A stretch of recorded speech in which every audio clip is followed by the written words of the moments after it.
네, 국사 시간에 백골 징포란 말 들어보셨죠? 조선시대 죽은 사람에게까지 군포를 징수했던 대표적인 세제 문란 행태입니다. 그런 일이 요즘에도 발생했다고 합니다.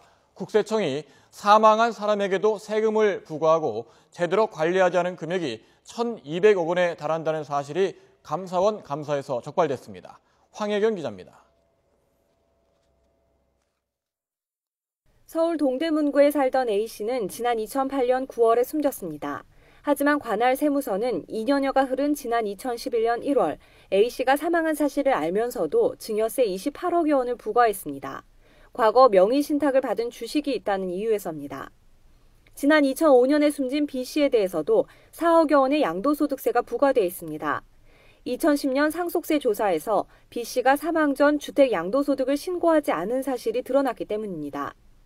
국세청은 이처럼 사망자 1,900여 명에게 800억여 원의 세금을 부과해놓고 이들이 세금을 내지 않는다며 가산금까지 부과해 1,200억여 원을 체납액으로 관리해왔습니다. 더욱이 이들 가운데는 사망 당시 1,000만 원 이상 상속재산이 있었던 이가 880여 명에 이르는데도 국세청은 아무런 조치도 취하지 않은 것으로 드러났습니다. 이뿐만이 아닙니다. 해외에 5만 달러 이상 부동산을 갖고 있는 고액 체납자는 출국 금지토록 해야 함에도 불구하고 국세청의 관리 부실로 11명이 누락됐습니다.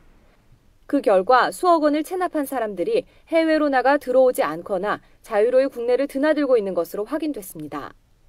기획재정부의 경우 장례 음식 공급 용역은 부가가치세 면세 대상이라는 대법원 판결에도 불구하고 관련 예규를 만들면서 면세 대상을 예규 신설 이후로 제한해 행정력 낭비뿐만 아니라 불필요한 소송 비용을 발생시킨 것으로 조사됐습니다.